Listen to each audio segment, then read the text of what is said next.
नमस्कार मित्रांनो, स्वागत आहे तुमचं स्विंग ट्रेड मराठीमध्ये आणि आजच्या आपल्या एका नवीन व्हिडिओमध्ये.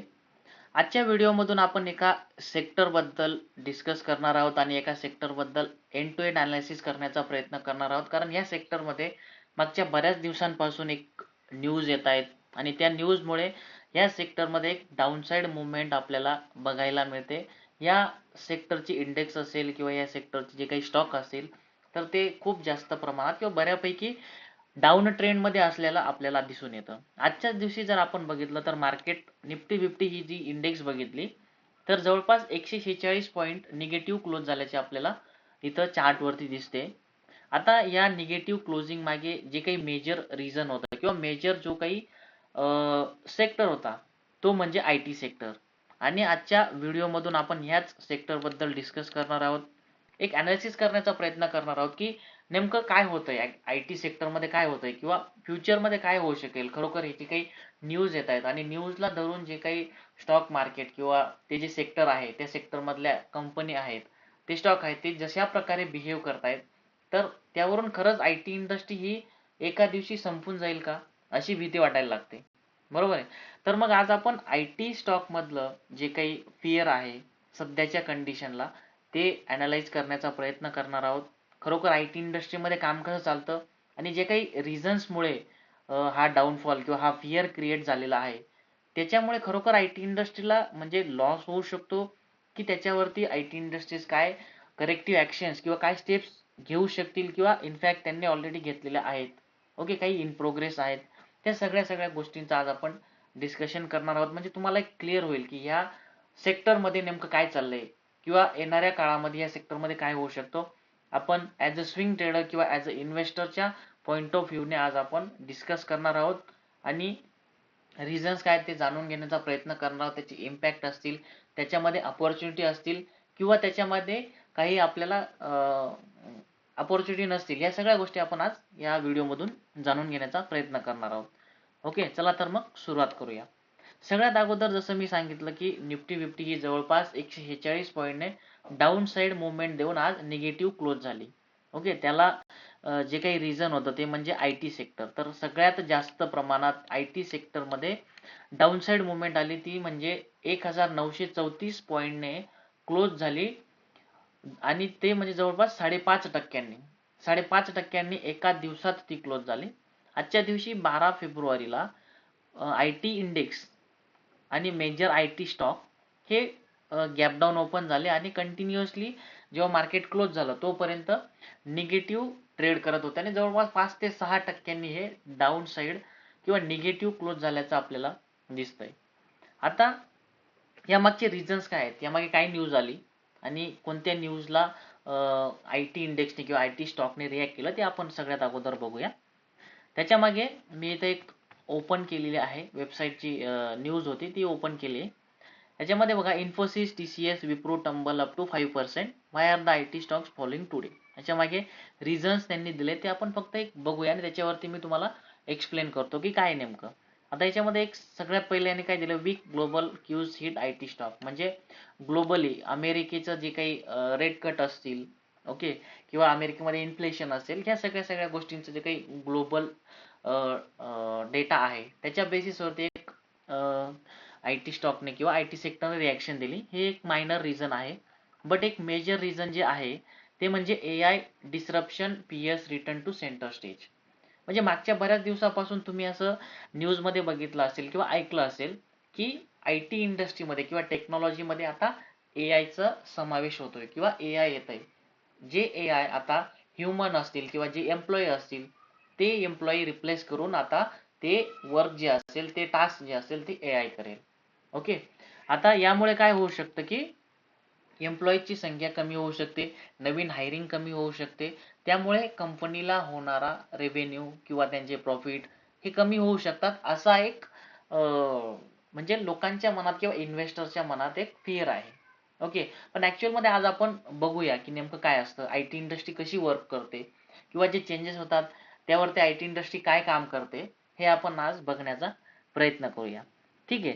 आता ए आय, जसं मी तुम्हाला सांगितलं, ए आय काय करतं की माणूस किंवा एम्प्लॉई ह्युमन जे काम करताय, जे टास्क करताय ते आता AI करेल. म्हणजेच एक टेक्नॉलॉजी आहे, ओके, ती टेक्नॉलॉजी करेल ज्याच्यामध्ये कोणत्याही प्रकारचं लेबर लागणार नाही. ज्याला एक वेळ आपण सेट केलं, त्याचा कोड सेट केला, तर त्याच्या बेसिसवरती तो आपल्याला ते टास्क करून देईल. जे रिपिटेटिव्ह टास्क असतात त्याच्या बेसिसवरती ते आपल्याला रिपिटेटिव्ह टास्क हे करून देईल विदाउट ह्युमन इंटरव्हेन्शन.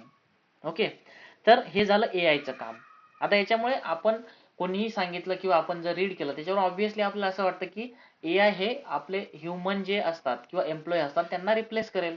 ओके, पण as a stock market investor, as a stock market swing trader आपण याच्या मागे कसं बघायला हवं ते आपण आज बघणार आहोत. त्याच्या मागे आता सगळ्यात अगोदर आपण हे बघण्याचा प्रयत्न करू की आयटी इंडस्ट्रीज काय करतायत. आयटी इंडस्ट्री जे काही मेजर इंडियन कंपनी जर आपण बघितल्या, TCS असेल, इन्फोसिस असेल, विप्रो असेल, ह्या कंपनीज एआय रिलेटेड काय इम्प्रूव्हमेंट करतायत ते आपण बघूया. आणि यामागे हे का बघायचंय आपल्याला, कारण ज्या आयटी कंपनीज आहेत या कंपनीज किंवा आयटी सेक्टर असं आहे की याच्यामुळे चेंजेस येत राहतात. ओके, ह्या बिझनेस किंवा ही जी काही टेक्नॉलॉजी बेस्ड कंपनीज आहेत यांच्यामध्ये टेक्नॉलॉजी ह्या चेंज होत राहतात. दिवसेंदिवस त्यांच्यामध्ये चेंजेस होत राहतात किंवा इम्प्रूव्हमेंट ही होत राहते. वेगवेगळ्या प्रकारचे टूल्स येत राहतात, वेगवेगळ्या प्रकारची टेक्नॉलॉजी येत असते. जसं की सुरुवातीला PC होते, त्याच्यानंतर लॅपटॉप आले, बरोबर आहे. त्याच्यानंतर खूप साऱ्या अशा गोष्टी चेंजेस होत गेल्यात. त्याच्यानंतर इंटरनेट चेंज आलं, त्याच्यानंतर पुढे जाऊन टेक्नॉलॉजी ही चेंज होत राहिली. त्याच्यामुळे हे जे काही चेंजेस असतात टेक्नॉलॉजी सेक्टरमध्ये किंवा आयटी सेक्टरमध्ये हे काही नवीन नाही. त्याच्यामुळे काय होऊ शकतं की आयटी कंपनी ज्या आहेत, TCS, इन्फोसिस यासारख्या कंपन्या, ह्या एआय त्याच्यामध्ये अडॉप्ट करतील.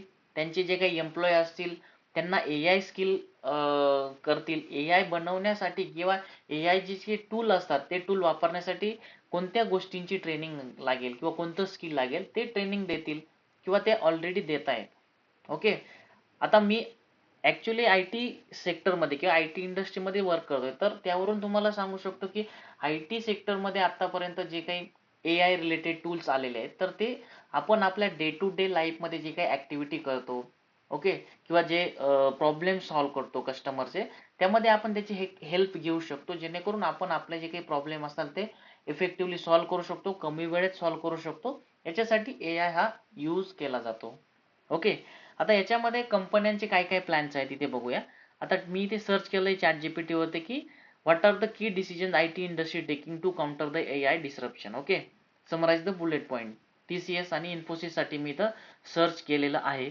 याच्यामध्ये बघूया सगळ्यात अगोदर TCS साठी. म्हणजे TCS ही एक इंडियातली लीडर आयटी कंपनी आहे, त्याच्यामुळे आपण त्याच्याबद्दल बघूया. म्हणजे बाकी सगळ्या सेक्टर बद्दल आपल्याला एक आयडिया येऊन जाईल. आता याच्यामध्ये स्ट्रॅटेजिक एआय मूव्स, म्हणजे सगळ्यात अगोदर त्यांनी काय दिलंय की एआय मूव्स आणि डील्स काय काय होत आहेत. आता TCS काय करतंय की AI first culture and infrastructure हे बिल्ड करण्याचा त्यांचा प्लॅन आहे. त्याच्यामध्ये जे काही डेटा सेंटर आहे 1 GW एआय डेटा सेंटर हे ते उभारणार आहे. ओके, आता याच्यामध्ये त्यांनी मायक्रोसॉफ्टला एक पार्टनर म्हणून घेतलेलं आहे, ज्यामध्ये कोपायलट हे एक टूल आहे. कोपायलट मध्ये आपण जसं ChatGPT आहे तसं कोपायलट एक टूल आहे. त्या टूलचा यूज करून आपण एआय रिलेटेड ज्या गोष्टी असतात त्या करू शकतो किंवा आपल्या डे टू डे लाईफ मध्ये जे टास्क करतो त्याच्या रिलेटेड आपल्याला जर काही क्युरीज असल्या, काही पॉइंट्स असले तर ते आपण तिथे सर्च करू शकतो आणि त्याच्यावरून सोल्युशन हे घेऊ शकतो. त्याच्यानंतर secured multiple mega AI led client engagement. Okay, earning from AI 1.5 billion annualized AI service revenue हा TCS ला आतापर्यंत झालेला आहे. त्याच्यानंतर वर्कफोर्स स्ट्रॅटेजी किंवा स्किल रिलेटेड काय स्ट्रॅटेजी आहे, मॅसिव्ह रिस्किलिंग पुश, म्हणजे लार्ज स्केल वरती एआय स्किल करण्याचं हे काम करतायत, प्रत्येक कंपनी करते. त्याच्यामध्ये मोर दॅन 1,80,000 एम्प्लॉई हे ऍडव्हान्स एआय स्किल वरती त्यांना ट्रेनिंग दिले, त्यांना ते स्किल अडॉप्ट करायला लावलंय. ओके, त्याच्यानंतर ongoing retraining plan to reskill about 1 lakh employees, म्हणजे आतापर्यंत बऱ्याच एम्प्लॉईला एआयचं जे स्किल आहे ते ऑलरेडी डिलिव्हर केलंय किंवा ते ट्रेनिंग देण्यात आलंय. त्याच्यानंतर ही इन प्रोसेस आहे किंवा ऑनगोईंग जी ऍक्टिव्हिटी आहे ती चालू आहे. त्याच्यामध्ये 1 लाख एम्प्लॉईंना अजून पुढे अॅन्युअली त्याच्यामध्ये त्यांना स्किल देण्याचं हे काम करणार आहे. ओके, तर या गोष्टींमध्ये हे झालं TCS रिलेटेड. त्याच्यानंतर इन्फोसिस रिलेटेड काय, इन्फोसिस रिलेटेड सुद्धा त्यांनी focus on delivering AI embedded transformation engagement rather than stand alone product. म्हणजे ते पण AI अडॉप्ट करतायत.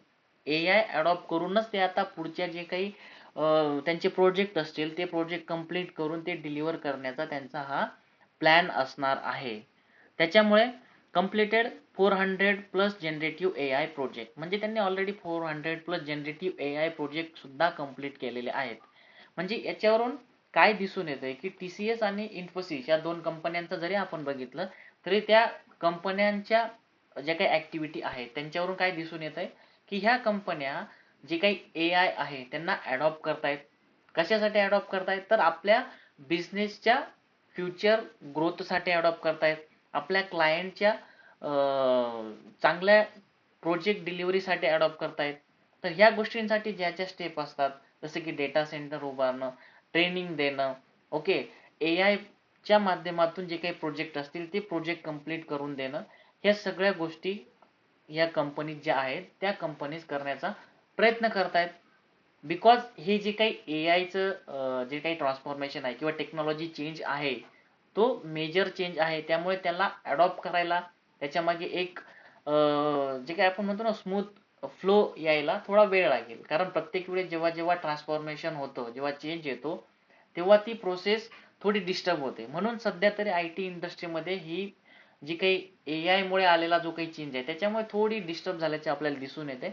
बट याच्यामध्ये कंपनी ज्या आहेत त्यांच्या स्ट्रॅटजीनुसार ते AI ला अडॉप्ट करतायत आणि येणाऱ्या काळामध्ये AI सोबत जोडले जाऊन ते त्यांच्या रेव्हेन्यू, त्यांचे प्रॉफिट, त्यांचे प्रोजेक्ट हे चांगल्या प्रकारे डिलिव्हर करू शकतात.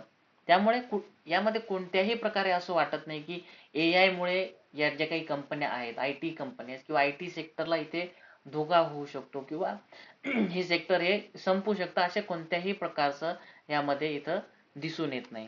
कारण याचा जो काही चांगला यूज आहे तो करूनच ह्या कंपन्या पुढे ते जे काही स्किल असेल किंवा जे काही टेक्नॉलॉजी असेल ते अडॉप्ट करतायत. बरोबर आहे.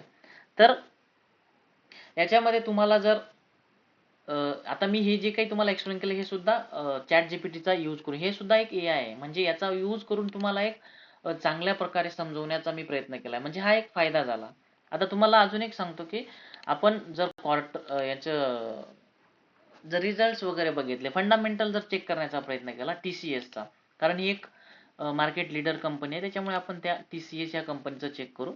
आता याच्यामध्ये क्वार्टरली रिझल्ट जर बघितले तर आता मागच्या क्वार्टरमध्ये 10,720 एवढा प्रॉफिट झालेला आहे. याच्यामध्ये 2,273 हे जे काही नवीन लेबर कोड आला त्या लेबर कोडमुळे हे जे काही 2,000 किंवा 3,391 हा एक्सेप्शनल आयटम जो आहे ना 3,391 हा नवीन लेबर कोडचं जे काही ऍडजस्टमेंट आहे, ओके, बेसिक सॅलरी, त्याच्यानंतर ते ग्रॅच्युटी, त्याच्यानंतर PF यांचं डिडक्शन, तो एक लेबर कोड आलाय त्याच्यामुळे हे वन टाइम 3,391 हे ऍडजस्टमेंट इथं झालेलं आहे. आणि त्याच्यामुळे हा जो काही 10,720 इथे अजून 2 ते 3 हजार करोडचं जास्त दिसू शकलं असतं, पण त्या वन टाइम ऍडजस्टमेंटमुळे इथं कमी झालंय. जर ते 3,000 इथे पकडले तर जवळपास 13,720 जवळपास 13,500 पर्यंत आपण पकडू शकतो नेट प्रॉफिट हे झालंय. म्हणजेच मागच्या प्रत्येक क्वार्टर पेक्षा हे जास्त दिसून येत आहे. म्हणजे कंपनीची ग्रोथ होते, कंपनीचं रेव्हेन्यू वाढतोय, सेल्स वाढतोय, नेट प्रॉफिट वाढतोय. पण सध्या काय झालंय की जर आपण प्रॉफिट अँड लॉस स्टेटमेंट बघितलं तर मागच्या काही वर्षांपासून म्हणजे मार्च 24, 25 आणि 26, ओके, म्हणजे जवळपास 2 ते 2.5 वर्षांपासून एका पॉइंटला स्टक झालेलं आहे. 46,000 एवढं त्यांना इयरली नेट प्रॉफिट झालं होतं. त्याच्यानंतर 25 मध्ये 48,000 एवढं नियरली नेट प्रॉफिट झालं होतं. आणि आता ट्रेलिंग 12 मंथचं जर बघितलं ते 47,900च्या आसपास आहे. ओके, आता हे जे काही 3 वर्षांपासून हे झालंय ते हे जे काही न्यूज येत आहेत किंवा ओव्हरऑल मार्केट हे प्रेशर मध्ये आहे. पण याच्यानंतर याच्यामध्ये जेव्हा ऍक्च्युअल मध्ये ही प्रोसेस त्यांची स्ट्रीमलाईन होईल, ओके, सगळ्या गोष्टी क्लिअर होतील, त्याच्यानंतर हे रेव्हेन्यू हे वाढायला चालू होईल. आता मागे इथे बघा 2015 मध्ये किंवा 2016 मध्ये बघा 24,000, 17 मध्ये 26,000 आणि 18 मध्ये 25,000. या 3 वर्षी इथं हा रेव्हेन्यू एकाच पॉईंटला होता किंवा एका 25,000च्या आसपास नेट प्रॉफिट होत होता. त्याच्यानंतर पुढच्या वर्षी जवळपास 6 ते 7,000 करोडने यांचा प्रॉफिट वाढला.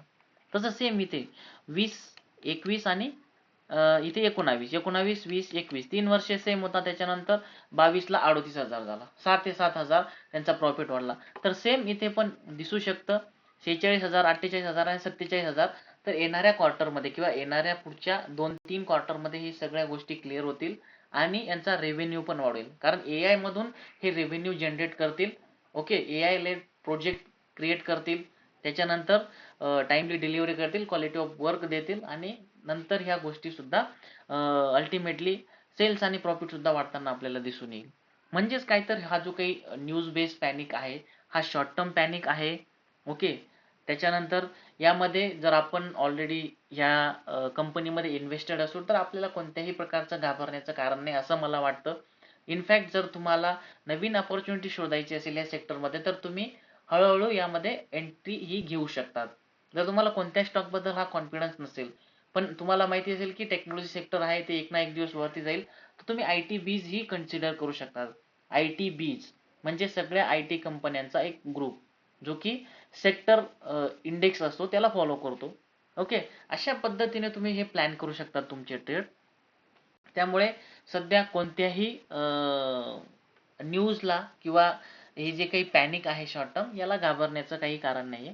कारण प्रत्येक वेळी ही जी काही टेक्नॉलॉजीमध्ये चेंजेस येत राहतात त्यांच्यामधून या कंपन्या ह्या जात असतात त्या फेजमधून आणि त्यांच्यानंतर जेव्हा एक स्टेबल होतं, एक क्लिअर पिक्चर होतं, त्याच्यानंतर त्याच्यामध्ये अपसाईड मुवमेंट ही येत असते. त्याच्यामुळे आपले ट्रेड हे आपल्या स्ट्रॅटेजीनुसार घ्यायचे असतात. ओके, आणि सगळ्यात महत्त्वाची गोष्ट म्हणजे आपण या सेक्टरचा किंवा TCSचा जर आपण PE बघितला, व्हॅल्युएशन जर बघितलं, ओके, PE रेशो आणि मॅक्स जर बघितला तर जवळपास 19.5 किंवा 20च्या आसपास असल्याचं आपल्याला इथं दिसून येतं. आणि 20 हा कधी होता? जवळपास प्रत्येक वेळी. इथे सुद्धा 2020 मध्ये, त्याच्यानंतर इथे सुद्धा 16-17, त्याच्यानंतर 14-11, प्रत्येक वेळेस 20च्या PE नंतर ह्या स्टॉकमध्ये किंवा या सेक्टरमध्ये एक अपसाईड मुवमेंट आपल्याला बघायला मिळाली. म्हणजे 20 PEच्या खाली हा स्टॉक किंवा हा सेक्टर जास्त दिवस ट्रेड करत नाही. ओके, त्यामुळे या गोष्टी या सायकल्स या येत राहतात, हे चेंजेस येत राहतात आणि खास करून टेक्नॉलॉजी किंवा IT सेक्टरमध्ये. त्यामुळे या गोष्टीकडे आपल्याला कोणत्याही निगेटिव्ह वेने बघून चालणार नाही. ॲज अ इन्व्हेस्टर किंवा as a trader point of व्ह्यूने यांचा फायदा हा पुढच्या येणाऱ्या क्वार्टर्समध्ये आपल्याला दिसून येईल. त्यामुळे तुम्ही स्टडी करू शकतात आणि आपले डिसिजन हे आपल्या स्टडीनुसारच घेऊ शकतात. इथे मी जे काही चार्ट दाखवले, जे काही तुम्हाला इंडेक्स असेल किंवा स्टॉकचा असेल, जे काही प्राइस वगैरे सांगितल्या त्या फक्त एक एज्युकेशनल पर्पजसाठी आहेत. त्यावरून तुम्ही एक ॲनालिसिस करू शकता आणि येणाऱ्या काळामध्ये याच्यावरून तुम्ही तुमचा स्टडी हा करू शकता. आपला जर व्हिडिओ तुम्हाला आवडला असेल तर चॅनलला नक्की सबस्क्राईब करा आणि आपल्या यूट्यूब चॅनलवरती असणारे व्हिडिओ शेअर करत चला. यूट्यूब चॅनलला पण शेअर करा आणि असाच सपोर्ट राहू द्या. थँक्यू.